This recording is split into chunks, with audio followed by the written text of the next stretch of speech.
Hello viewers, welcome to WB exam guide. তো আজকে আমরা যে টপিকটা আলোচনা করব তোমরা অন স্ক্রিন দেখতে পাচ্ছ। আজকের টপিকটা থাকছে আমাদের অন্ধ্রপ্রদেশ স্টেট 2018, অর্থাৎ অন্ধ্রপ্রদেশ স্টেট 2018 সালে যে পরীক্ষাটা হয়েছিল সেখানে যে সিডিপি থেকে যে যে প্রশ্নগুলো পরীক্ষা এসেছিল, আজকে আমরা এমসিকিউ এর মাধ্যমে বাংলাতে একদম সম্পূর্ণ বাংলাতে আমরা আলোচনা করব এবং যেখানে তোমাদের কনসেপ্ট ক্লিয়ার করার প্রয়োজন আমি সেখানে কিন্তু তোমাদের কনসেপ্টটাকেও ক্লিয়ার করে দেবো। তো যারা অবশ্যই নতুন, চ্যানেলটিকে অবশ্যই সাবস্ক্রাইব করে রাখো আর পাশে থাকা বেল আইকন অবশ্যই ক্লিক করে রাখো, যাতে রেগুলার যখন আমি ক্লাস আপডেট করব অবশ্যই সবার প্রথমে যেন তুমি ক্লাসটা দেখতে পারো। আর এখানে আমাদের কিন্তু ডাব্লিউবি এক্সাম গাইডের পক্ষ থেকে আমাদের primary, upper primary, SSC group C, group D প্রত্যেকটা কোর্স লঞ্চ করেছি। প্রত্যেকটা কোর্স নতুন ব্যাচ লঞ্চ হয়েছে। তো তোমরা যারা অ্যাডমিশন নিতে চাইছো আমাদের কোর্সে, তো অতি শীঘ্রই যোগাযোগ করে নাও আমাদের স্ক্রিনে দেওয়া নাম্বারটি লিখে রাখো 9647300217। এই নাম্বারটিতে যোগাযোগ করে আমাদের সঙ্গে অ্যাডমিশন নিয়ে কথা বলতে পারো। ওকে, তো দেরি না করে আজকের ক্লাসে আমরা ফিরে আসি আর প্রত্যেকে আমার সঙ্গে সঙ্গে আনসারগুলো করার চেষ্টা করবে। যদি কোনো জায়গায় বুঝতে প্রবলেম হয় অবশ্যই আমাকে কমেন্ট সেকশন জানিয়ে দেবে, আমি সেই টপিকটা নিয়ে তোমাদেরকে আবার ডিটেলসে ক্লাস করিয়ে দেবো। ওকে, চলো তাহলে দেখো। ফার্স্ট কোশ্চেন বলছে, ছাত্রদের আচরণ পর্যবেক্ষণ করার জন্য শিক্ষক যখন নিজেই ছাত্রদের খেলায় একজন খেলোয়াড় হিসাবে জড়িত ছিলেন, এই ধরনের পর্যবেক্ষণকে কি বলা হয়? ধরো স্টুডেন্টরা টিফিন টাইম বা টিফিন আওয়ারে স্টুডেন্টরা কি করছে, ফিল্ডে খেলা করছে, ক্রিকেট খেলছে বা ফুটবল খেলছে। তো একজন খেলার যে শিক্ষক সে কিন্তু চেয়ারে বসে না থেকে সে কি করলো, শিক্ষার্থীদের সঙ্গে খেলোয়াড় রূপে মানে খেলোয়াড় হয়ে সে কিন্তু মাঠে নেমে গেল, যাতে শিক্ষার্থীদেরকে ভালো করে পর্যবেক্ষণ করতে পারে। এই যে পর্যবেক্ষণ করার থিওরি বা তথ্য, এটাকে কি বলা হয়? অংশগ্রহণমূলক পর্যবেক্ষণ, সাধারণ পর্যবেক্ষণ, অংশগ্রহণমূলক পর্যবেক্ষণ, আর একটা বলছে ম্যাক্রো পর্যবেক্ষণ। তাহলে কি হবে অ্যান্সার? তাহলে যখন শিক্ষক মহাশয় ডাইরেক্টলি কোনো কাজে অংশগ্রহণ করছে, তাহলে যখন কোনো ডাইরেক্টলি শিক্ষক মহাশয় অংশগ্রহণ করবে সেটাকে অবশ্যই আমরা কি বলবো? অংশগ্রহণমূলক পর্যবেক্ষণ। মনে থাকবে, সেটাকে আমরা কি বলবো? অংশগ্রহণমূলক পর্যবেক্ষণ বলবো। ক্লিয়ার? তাহলে অপশন নাম্বার এ হচ্ছে কারেক্ট, অপশন এ। চলো নেক্সট কোশ্চেন দেখো। নেক্সট কোশ্চেন বলছে, নিম্নলিখিত বিবৃতিগুলির মধ্যে একটি সত্য। বলছে নিম্নলিখিত বিবৃতিগুলির মধ্যে একটি সত্য, মানে কোনটা সত্য? বলছে বিকাশ একটি স্বল্প মেয়াদী প্রক্রিয়া, মানে ধরো 2 বছর 3 বছর 4 বছর বিকাশ হলো, তারপরে আর কোনো বিকাশ ঘটবে না। তারপর 2 নম্বর বলছে, বিকাশের ক্ষেত্রে কোনো ব্যক্তিগত পার্থক্য দেখা যায় না। এটা তো ভুল, তাই না? বলছে বিকাশের ক্ষেত্রে কোনো ব্যক্তিগত পার্থক্য নেই, এটা তো সম্পূর্ণ ভুল। কারণ দেখো, তোমার মধ্যে যে বিকাশটা হবে আমার মধ্যে কি সেই বিকাশটা হবে? একদমই না। তোমার মধ্যে আলাদা বিকাশ হতে পারে, আমার মধ্যেও আলাদা বিকাশ হতে পারে। নেক্সট বলছে, সকল বিকাশ পর্যায়ে বিকাশ একই রকমের হয় না। আমাদের যে বিকাশের যে পর্যায় রয়েছে, প্রাথমিক পর্যায় মানে হচ্ছে কি শৈশবকাল, বাল্যকাল, কৈশোরকাল, প্রাপ্তবয়স্ক কাল, প্রত্যেকটা যে কাল সেই কালে কি বিকাশ কি একই রকমের হয়? কোনোভাবেই না। প্রত্যেকটা পর্যায়ে বিকাশ কিন্তু আলাদা আলাদা হয়ে থাকে। 4 নম্বর বলছে, বিকাশ পূর্ব আভাস যোগ্য নয়। তাহলে এখানে সঠিক আনসার কি হবে? Option number 3। অপশন নাম্বার 3 হচ্ছে কারেক্ট। কারণ বিকাশ কি, বিকাশ যে প্রেডিক্টেবল। ঠিক আছে, বিকাশ হচ্ছে কি প্রেডিক্টেবল, এটা মাথায় রাখবে। বিকাশ হচ্ছে প্রেডিক্টেবল। আবার কি বলছে, বিকাশ একটি স্বল্প মেয়াদী নয়, এটা শর্ট টার্ম নয়, এটা হচ্ছে লং টার্ম। বিকাশ হচ্ছে একটা লং টার্ম প্রসেস। মনে থাকবে, বিকাশের ক্ষেত্রে ব্যক্তিগত পার্থক্য নেই। অবশ্যই বিকাশের ক্ষেত্রে ইন্ডিভিজুয়াল পার্থক্য রয়েছে, ইন্ডিভিজুয়াল ইন্ডিভিজুয়াল ডিফারেন্স। অবশ্যই বিকাশের ক্ষেত্রে কি রয়েছে? ইন্ডিভিজুয়াল ডিফারেন্স রয়েছে। তো এটাও কিন্তু ভালো করে মাথায় রাখতে হবে। তো অপশন নাম্বার 3 হচ্ছে correct. Clear is it? 3 number দেখো, বলছে অবদমিত অবচেতন অনুভূতি প্রকাশের জন্য সিগমন্ড ফ্রয়েড নিম্নলিখিত কৌশলগুলির মধ্যে একটির কথা উল্লেখ করেননি। তা আমরা যদি সিগমন্ড ফ্রয়েডের থিওরিটা ভালো করে পড়ি, তাহলে তিনি কি বলেছেন, আমাদের যে আনকনসিয়াস মাইন্ডে, আমাদের মাইন্ড কয় প্রকার? মাইন্ড হচ্ছে 3 প্রকার: কনসিয়াস মাইন্ড, সাবকনসিয়াস মাইন্ড এবং হচ্ছে আনকনসিয়াস মাইন্ড। ঠিক আছে, চেতন, অবচেতন, আর একটা হচ্ছে কি অচেতন। তাহলে অবদমিত কোনগুলো? অবদমিত হচ্ছে যেগুলো আনকনসিয়াস মাইন্ড, যেগুলো আমরা মনে করতে পারি না, আমাদের মনের মধ্যে দমে থাকে, সেগুলো প্রকাশ করার একটা মাধ্যম। ঠিক আছে, মাধ্যম রয়েছে, কিন্তু এখানে কোনটা মাধ্যম নয় এটা জানতে চেয়েছে। বলছো অবাধ মেলামেশা। ধরো যদি কোনো শিক্ষার্থী বা কোনো শিশু যদি তার বন্ধু বান্ধব বা অন্যান্য তার পরিবার পরিজনের সঙ্গে যদি অবাধে মেলামেশা করে, তাহলে কি হবে? তার মনের মধ্যে যে চেতনাগুলো রয়েছে, তার মনের মধ্যে যে আশা আকাঙ্ক্ষাগুলো রয়েছে, সেগুলো সে ইজিলি কি করতে পারবে? প্রকাশ করতে পারবে। 2 নম্বর বলছে গেস্টালিজম। গেস্টালিজম তো হবে না, কারণ অন্তর্দৃষ্টি কিন্তু আসছে না, অন্তর্দৃষ্টি থিওরিটা অন্যরকম। তো অপশন নাম্বার 2 হচ্ছে কারেক্ট। আর ড্রিম অ্যানালাইসিস, স্বপ্নকে বিশ্লেষণ করা। স্বপ্ন বিশ্লেষণ মানে কি? যে আমার কি স্বপ্ন রয়েছে। ধরো আমার স্বপ্ন রয়েছে আমি একটা গাড়ি কিনবো, আমার স্বপ্ন রয়েছে আমি একটা বাড়ি বানাবো, আমার স্বপ্ন রয়েছে আমি একটা বাইক কিনবো। এগুলো তো স্বপ্ন আমাদের। যদি আমি আমার স্বপ্নটা অন্যের সঙ্গে আলোচনা করি, তাহলে কি হবে? বিশ্লেষণ করি, তবে আমার মধ্যে যেগুলো অবদমিত আকারে রয়েছে, ভেতরে যে চাপা রয়েছে, সেগুলো কিন্তু বের হয়ে আসবে। তারপর বলছে কি হাইপোনোসিস মানে সম্মোহন। হাইপোনোসিস মানে যেটাকে বলছে কি অনুমান করা, মানে হাইপোথিটিক করা। ঠিক আছে, এটাও কিন্তু হবে। তাহলে এখানে সঠিক আনসার কি হবে? গেস্টালিজম হচ্ছে কারেক্ট আনসার, অপশন নাম্বার 2 হচ্ছে correct. 4 number question. 4 number question বলছে দেখো, lack of concept of irreversibility is related to this stage of পিয়াজে কগনিটিভ ডেভেলপমেন্ট। মানে এটা বাংলায় কি বলছে? বাংলায় বলছে পিয়াজের থিওরিতে, পিয়াজের থিওরিতে কোন স্তরে, পিয়াজের থিওরির কোন স্তরে ল্যাক অফ কনসেপ্ট অফ ইররিভার্সিবিলিটি। ইররিভার্সিবিলিটি বলতে কি বোঝায়? যে যেমন ধরো 2 আর 2, 2 প্লাস 2 ইজ ইকাল টু 4 হবে, এটা কিন্তু বলতে পারি না আমরা। 4 মাইনাস 2 ইজ ইকাল টু 2, এটা কিন্তু বলতে পারি না। কোন স্তরে? এটা হবে sensory motor stage, pre operational stage, concrete operational stage এবং ফর্মাল অপারেশনাল স্টেজ। তাহলে এখানে সঠিক answer option number 2, pre operational stage. তাহলে এখানে দেখো সেন্সরি মোটর স্টেজে বলতে পারে না, কিন্তু আনসারটা তোমাদের ম্যাক্সিমামটাই করতে হবে, সেটা হচ্ছে প্রি অপারেশনাল স্টেজ, ম্যাক্সিমামটাই করতে হবে প্রি অপারেশনাল স্টেজ। আর এটা শুরু হয় কোন স্তরে? শুরু হয় কংক্রিট অপারেশনাল স্টেজে কিন্তু দেখা যায়। ওকে, ক্লিয়ার? চলো নেক্সট দেখো, the present performance of an individual that show the future achievement. মানে আমার এখন বর্তমানে যে পারফরমেন্স, আমার বর্তমানের পারফরমেন্স আমি ভবিষ্যতে কি হব সেটা প্রকাশ করবে, সেটা কি বলছে? মানে আমরা বলি না যে এই ছেলেটা দারুণ পারফরমেন্স, দারুণ দুর্দান্ত রেজাল্ট, এই ছেলেটা বড় হয়ে দারুণ রেজাল্ট করবে, বা এই ছেলেটা বড় হয়ে অনেক মানে প্রসপার করবে, উন্নতি লাভ করবে, আমরা তো বলি ক্লাসে। তো এটাকে আমরা কি বলবো?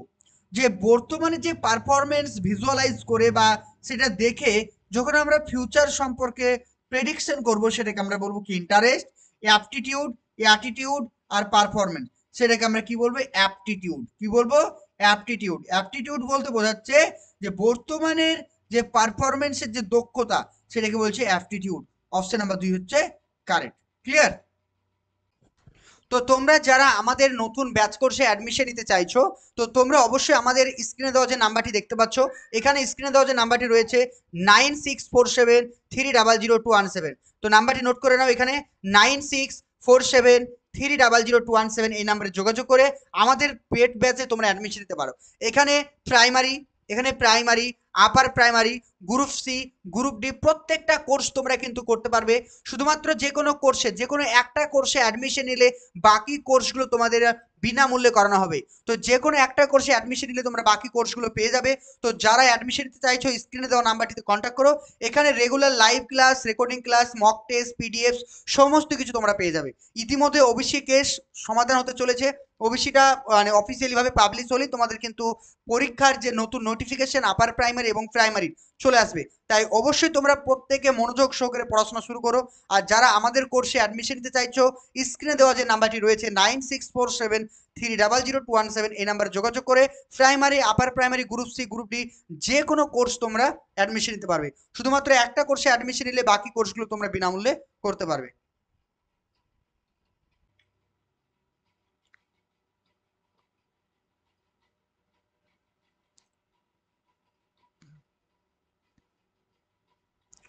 চলো নেক্সট কোশ্চেন দেখো, নেক্সট কোশ্চেন বলছে শাস্তি এড়াতে বাধ্যতার স্তরটি কোহেলবার্গের নৈতিক বিকাশের কোন স্তরে পড়ে? আমরা জানি কোহেলবার্গের কি রয়েছে, তিনটে লেভেল রয়েছে। কোহেলবার্গের যে তথ্য, কোহেলবার্গের যে থিওরি রয়েছে সেখানে কি রয়েছে, three level, three three level এবং কি রয়েছে, 6 স্টেজ। ঠিক আছে, 6টা স্টেজ রয়েছে। তাহলে এখানে বলছে পানিশমেন্ট অ্যাভয়েডেন্স, তাহলে পানিশমেন্ট অ্যাভয়েড করা হয় কোন মানে লেভেলে, প্রি মোরাল বা প্রি কনভেনশনাল, কনভেনশনাল এবং পোস্ট কনভেনশনাল। তাহলে এখানে সঠিক আনসার হবে কি প্রি কনভেনশনাল স্টেজ, মানে হচ্ছে প্রাক প্রথাগত পর্যায়। ঠিক আছে, প্রাক প্রথাগত পর্যায়, প্রথাগত পর্যায় আর উত্তর প্রথাগত পর্যায়। তাহলে এখানে হবে প্রাক প্রথাগত পর্যায় হবে আমাদের সঠিক আনসার। তাহলে এই প্রশ্নের সঠিক আনসার হবে কি প্রি মোরাল বা প্রি কনভেনশনাল স্টেজ। ক্লিয়ার সবার? Okay fine. চলো নেক্সট দেখো, বলছে একটি শিশু মানে শিশুটি রচনা প্রতিযোগিতায় অংশগ্রহণের যে ইচ্ছাই করুক না কেন সে ইয়াতে অংশগ্রহণ করে না, কারণ তার খারাপ পারফরমেন্স এবং পুরস্কার না পাওয়ার ভয় থাকে। এর সাথে সম্পর্কিত প্রতিরক্ষা ব্যবস্থা হলো, দেখো আমরা যখন তোমাদেরকে পড়িয়েছিলাম, পড়ছে ডিফেন্স মেকানিজম পড়িয়েছি, ডিটেলস ক্লাস করেছি। যারা এখনো ক্লাসটা করেনি অবশ্যই ইউটিউবে গিয়ে ক্লাসটা করে নাও, ডিফেন্স মেকানিজম। ঠিক আছে, তাহলে কি বলেছিলাম, defence defence mechanism, defence mechanism একদম সম্পূর্ণ ক্লাস করানো আছে তোমাদের সিডিপির জন্য। এই টপিকগুলো ওয়ার্ড টপিক, এগুলো ভালো করে পড়তে হবে কিন্তু পরীক্ষা আসবে। দেখো, তাহলে বলছে একটা শিশু তার ইচ্ছে রয়েছে সে কি করবে, রচনা করার প্রতিযোগিতায় অংশগ্রহণ করবে, কিন্তু সে পরোক্ষে ভয় পাচ্ছে যদি আমি না পারি, তাহলে আমি যদি না পারি তাহলে তো আমি পুরস্কার পাবো না, তাহলে আমি অংশগ্রহণ করবো না। তার ইচ্ছে হচ্ছে মানে প্রতিযোগিতা অংশগ্রহণ করবে, সে আবার ভাবছে যদি আমি না পারি আমাকে তো পুরস্কার দেবে না, সেই ভয়ে কিন্তু সে কিন্তু অংশগ্রহণ করছে না। এটাকে আমরা কি বলবো, রিগ্রেশন, আইডেন্টিফিকেশন, প্রজেকশন আর উইথড্রল। তো এটাকে সঠিক আনসার কি বলবো, উইথড্রল। উইথড্রল মানে ইচ্ছা আছে, ইচ্ছা থাকা সত্ত্বেও কোনো না কোনো কারণে যখন আমরা সেটাকে রিজেক্ট করব, সেটাকে আমরা কি বলবো, উইথড্রল। দেখবে আমরা কারো বাড়ি যখন বেড়াতে যাই, তখন আমাদেরকে যদি খেতে বলা হয় দুটো ভাত খেয়ে যাও বা কিছু খেয়ে যাও, আমাদের খাওয়ার খুব ইচ্ছে আছে, খিদে পেয়েছে, তবু আমরা কি বলি, না না না না খাবো না, খিদে পাইনি, আমরা বলি তো নাকি, বলি না? বা কেউ যদি আমাদেরকে কিছু দিতে আসে তখন আমরা কি বলি, নেওয়ার ইচ্ছে আছে, তবু বলি না না নিবো না নিবো না, আমরা বলি। এই যে মেকানিজম, এই মেকানিজমটাকে বলছে উইথড্রল মেকানিজম। আর রিগ্রেশনটা কি, আইডেন্টিফিকেশন কি, প্রজেকশন কি, পুরো ডিটেলসে ক্লাস করানো আছে। তাই আমি তোমাদেরকে ক্লাসে তো বিস্তারিত বলছি না, পুরো ডিটেলসে ক্লাস করানো আছে, অবশ্যই ক্লাসটা মন দিয়ে করবে, তাহলে কিন্তু এই চ্যাপ্টার থেকে যাই প্রশ্ন আসুক না কেন ইজিলি পারবে। চলো নেক্সট দেখো, নেক্সট 8 নম্বর প্রশ্ন বলছে প্রমিলা একটি সরকারি আবাসিক কলেজে ভর্তি হয়েছে, ভালো কথা, সে ভর্তি হয়েছে, সে সে কলেজে ভর্তি হতে পছন্দ করে, কিন্তু মানে এখানে প্রশ্নের টাইপিংটা একটু ভুল আছে। প্রমিলা একটি সরকারি আবাসিক কলেজে ভর্তি হয়েছে, সে সেই কলেজে ভর্তি হতে পছন্দ করে কিন্তু হোস্টেলে থাকতে পছন্দ করে না, এই দ্বন্দ্বটা কি, মানে এখানে হয়তো টাইপিং ভুল আছে। এখানে বলছে প্রমিলা কোন একটা আবাসিক কলেজে ভর্তি হতে চাইছে, কিন্তু সে সেই কলেজে ভর্তি হতে তার খুবই ইচ্ছে, কিন্তু সে হোস্টেলে থাকতে চায় না। এটা নিয়ে তার মনের মধ্যে একটা দ্বন্দ্ব হচ্ছে, আমি তো এটা করতে চাই কিন্তু আমাকে যে হোস্টেলে থাকতে হবে আমি যে কি করি, সে কিছুই বুঝতে পারছে না।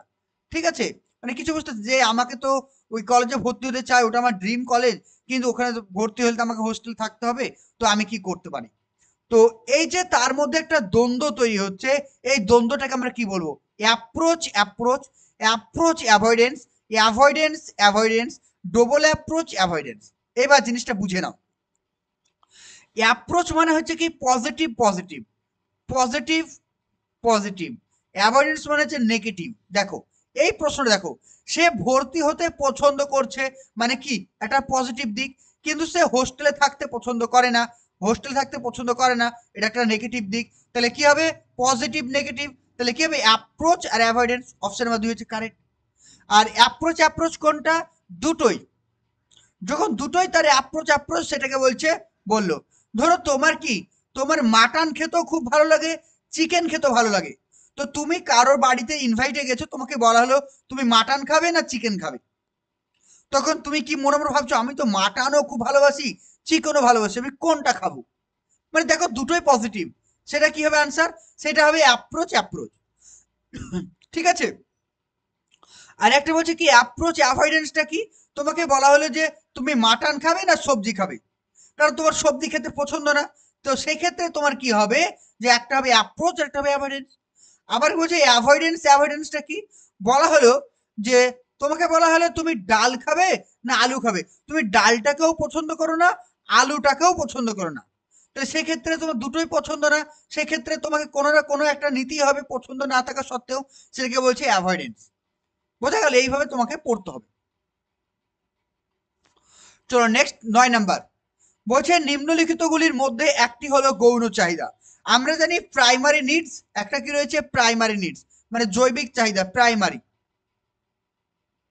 প্রাইমারি নিড, ঠিক আছে। আর একটা কি রয়েছে সেকেন্ডারি নিড, ঠিক আছে। এই নিডগুলো ভালো করে আমাদেরকে পড়তে হবে, একটা হচ্ছে কি প্রাইমারি নিড, আর একটাকে আমরা কি বলবো সেকেন্ডারি নিড।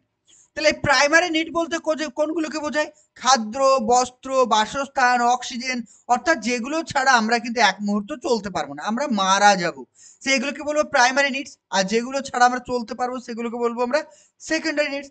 খাদ্য, স্বীকৃতি, ঘুম, জল। তাহলে দেখো এখানে যে স্বীকৃতি, নাম, ফেম, যশ, এটা তো আমাদের প্রাইমারির মধ্যে পড়ে না, সেকেন্ডারি, তাই অপশন নাম্বার 2 হচ্ছে কারেক্ট। 10 নম্বর প্রশ্ন, প্রস্তুতি সূত্র, অনুশীলনের সূত্র আর প্রভাবের সূত্র হলো নিম্নলিখিত শিখন তথ্যের ফলাফল। তো তোমরা যারা আমাদের নতুন ব্যাচ কোর্সে অ্যাডমিশন নিতে চাইছো, তো তোমরা অবশ্যই আমাদের স্ক্রিনে দেওয়া যে নাম্বারটি দেখতে পাচ্ছ, এখানে স্ক্রিনে দেওয়া যে নাম্বারটি রয়েছে 9647300217, তো নাম্বারটি নোট করে নাও, এখানে 9647300217 এই নাম্বারে যোগাযোগ করে আমাদের পেড ব্যাচে তোমরা অ্যাডমিশন নিতে পারো। এখানে primary, upper primary, group C, group D, প্রত্যেকটা কোর্স তোমরা কিন্তু করতে পারবে।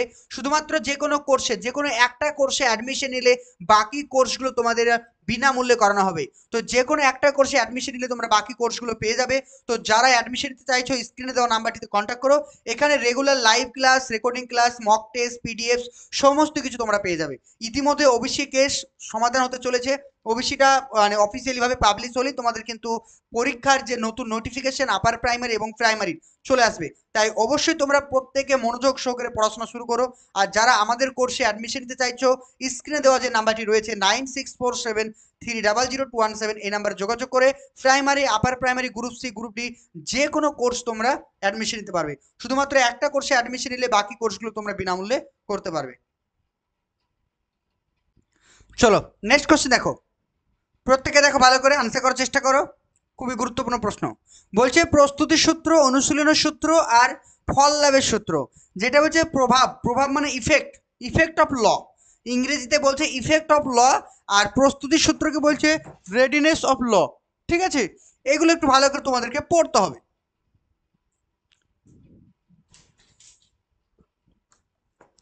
দেখো তাহলে বলছে প্রস্তুতির সূত্র, অনুশীলনের সূত্র আর প্রভাবের সূত্র হলো নিম্নলিখিত শিখন তত্ত্বের মানে ফলাফল, শেখার অন্তর্দৃষ্টির তথ্য, শিখনের প্রচেষ্টা ভুলের তথ্য, প্রাচীন অনুবর্তন তথ্য আর সক্রিয় অনুবর্তন তথ্য।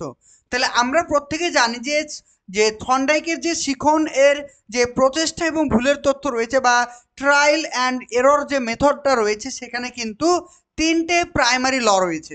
একটা হচ্ছে কি law of readiness, law of হচ্ছে কি এক্সারসাইজ, আর ল অফ মানে ইফেক্ট মানে ফল লাভের সূত্র।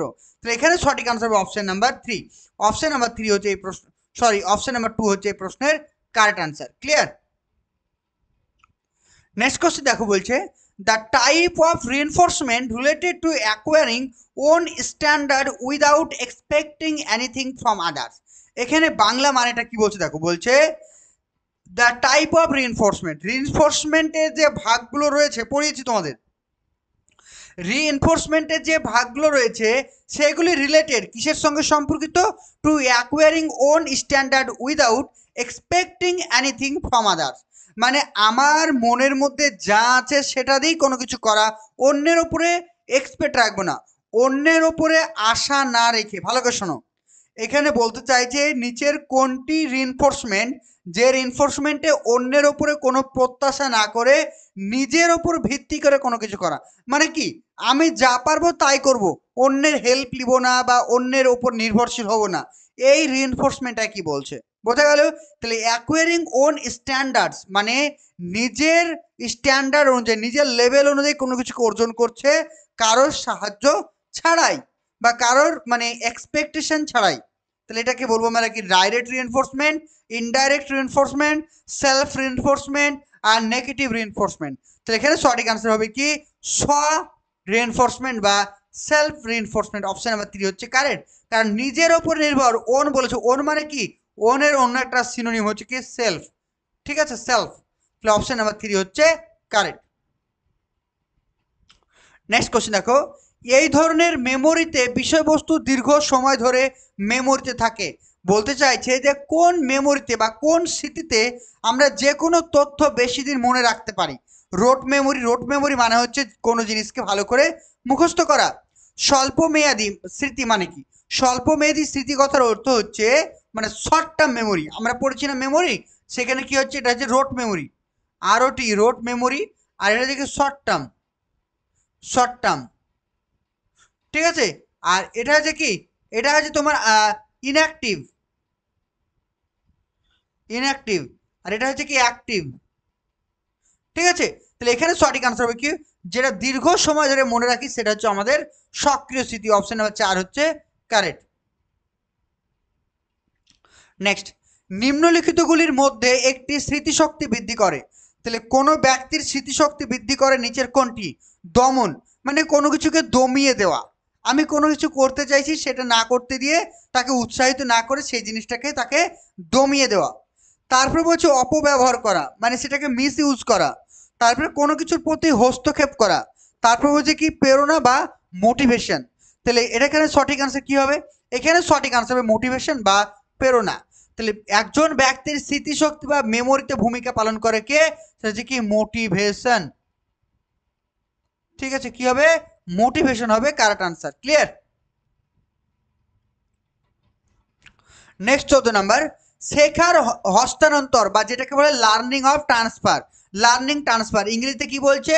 ইংরেজিতে বলছে লার্নিং, লার্নিং ট্রান্সফার, ঠিক আছে। লার্নিং ট্রান্সফার কয় প্রকার? লার্নিং ট্রান্সফার 3 প্রকার। একটা হচ্ছে কি পজিটিভ, ঠিক আছে, 2 নাম্বার কি নেগেটিভ, আর 3 নাম্বার কি, 3 নাম্বার হচ্ছে কি জিরো, জিরো ট্রান্সফার। তাহলে আমরা কিন্তু এর আগে ক্লাসে পড়িয়েছি পজিটিভ ট্রান্সফার, নেগেটিভ ট্রান্সফার এবং জিরো ট্রান্সফার। তো এখানে প্রশ্ন বলছে শেখার স্থানান্তরের ক্ষেত্রে বা লার্নিং এর যে ট্রান্সফারের ক্ষেত্রে বিদেশি ভাষার শেখার ক্ষেত্রে বা বিদেশি ভাষার উচ্চারণের ক্ষেত্রে যদি মাতৃভাষার আমরা সাহায্য নিই তাহলে সেটা কি রকম প্রভাব পড়বে? ইতিবাচক, নেতিবাচক, দ্বিপাক্ষিক এবং শূন্য। তাহলে সঠিক আনসার কি হবে? নেতিবাচক। কারণ দেখো আমি যদি বাংলা ভাষায় কথা বলার অভ্যাস তো থাকে, আমি সবসময় বাংলা ভাষায় কথা বলি, তাহলে সেক্ষেত্রে আমার ইংরেজি ভাষা শেখা অনেকটাই কঠিন হয়ে যাবে, আমি ইংরেজিতে কথা বলতে পারবো না, আমার সবসময় বাংলা চলে আসবে। তাই কোনো ভাষা শেখার ক্ষেত্রে মাতৃভাষা কি করে বলো? সে নেগেটিভ প্রভাব ফেলে। তো এখানে সঠিক answer option number 2। Next question বলছে ক্লাসিক্যাল কন্ডিশনিং এ কুকুরের প্রতি যে লালা নিঃসরণের শর্তযুক্ত প্রতিক্রিয়া ধীরে ধীরে অদৃশ্য হয়ে যাওয়া। আমরা জানি যে ঘণ্টাধ্বনির সঙ্গে সঙ্গে কি হয়? কুকুরের লালাক্ষরণ হয়। কিন্তু একসময় এভাবে করতে করতে দেখা গেল যে কুকুরের ঘণ্টাধ্বনি দেওয়া হচ্ছে কিন্তু খাবার দেওয়া হচ্ছে না। তারপর দেখা গেল ধীরে ধীরে সেই কুকুরের লালাক্ষরণ আর হয় না, মানে সেই লালাক্ষরণটা কি হচ্ছে? অদৃশ্য হয়ে গেল। এই ঘটনাটাকে আমরা কি বলবো? শক্তি বৃদ্ধি, স্বতঃস্ফূর্ত পুনরুদ্ধার, সাধারণীকরণ আর বিলুপ্তি। তাহলে সঠিক আনসার কি হবে? এখানে হবে আমাদের বিলুপ্তি, ঠিক আছে। তাহলে এখানে কি হবে? প্রতিক্রিয়াটা বিলুপ্তি ঘটছে, তাহলে এখানে কি হচ্ছে? প্রতিক্রিয়ার বিলুপ্তিকরণ, অপশন নাম্বার 4 হচ্ছে কারেক্ট। নেক্সট কোশ্চেন, শিক্ষার্থীর মানসিক সুস্থতার অন্যতম কারণ হলো কোনটি?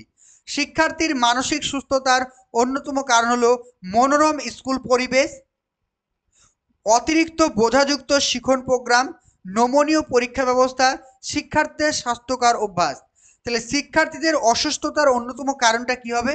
অপশন নাম্বার 2, অতিরিক্ত বোঝাযুক্ত শিক্ষণ প্রোগ্রাম, অপশন 2। চলো 17 নাম্বারটা, according to Bandura, Bandura theory পড়িয়েছি তোমাদের। বলছে according to Bandura the first item in the process of the social learning, খুবই ইম্পর্টেন্ট, ডিটেলসে ক্লাস করেছি ডিটেলসে। তো এই জন্য বলছি যারা কিন্তু আমাদের ব্যাচ কোর্সে অ্যাডমিশন নিতে চাইছো অবশ্যই দেরি না করে আমাদের কোর্সে অ্যাডমিশন নিয়ে নাও, তাহলে প্রত্যেকটা টপিকের ডিটেলস ক্লাস পেয়ে যাবে। এই সমস্ত প্রশ্ন ইজিলি তোমরা করতে পারবে। 9647300217 এই নাম্বারে যোগাযোগ করে আমাদের primary, upper primary, WB, group C, group D সমস্ত কোর্স সম্পর্কে জানতে পারবে। ঠিক আছে, প্রত্যেকে যোগাযোগ করো।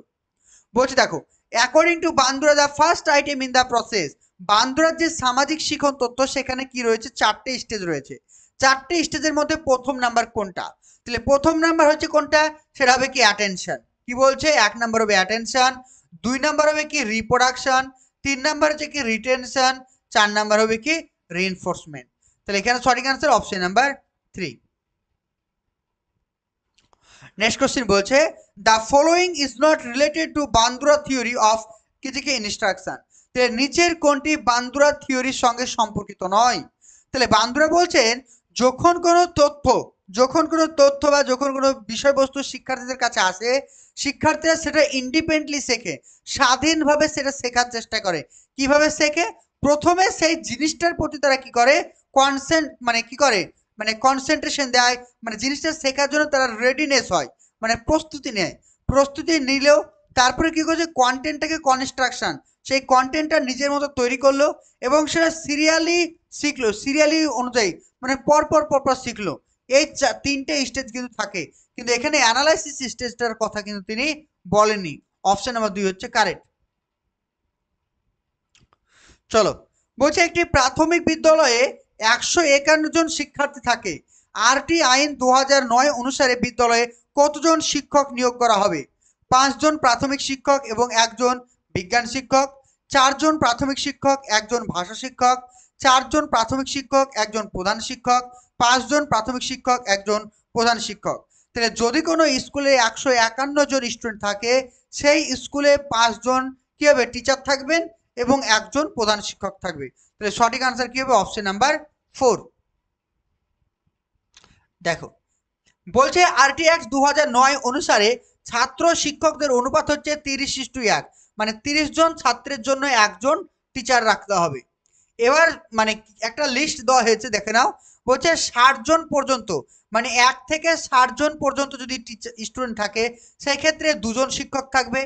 যদি বলা হয় 61 থেকে 90 জন ছাত্র হয় সেক্ষেত্রে 3 জন শিক্ষক থাকবে। যদি বলা হয় 91 থেকে 120 জন ছাত্র হয় তাহলে 4 জন শিক্ষক হবে।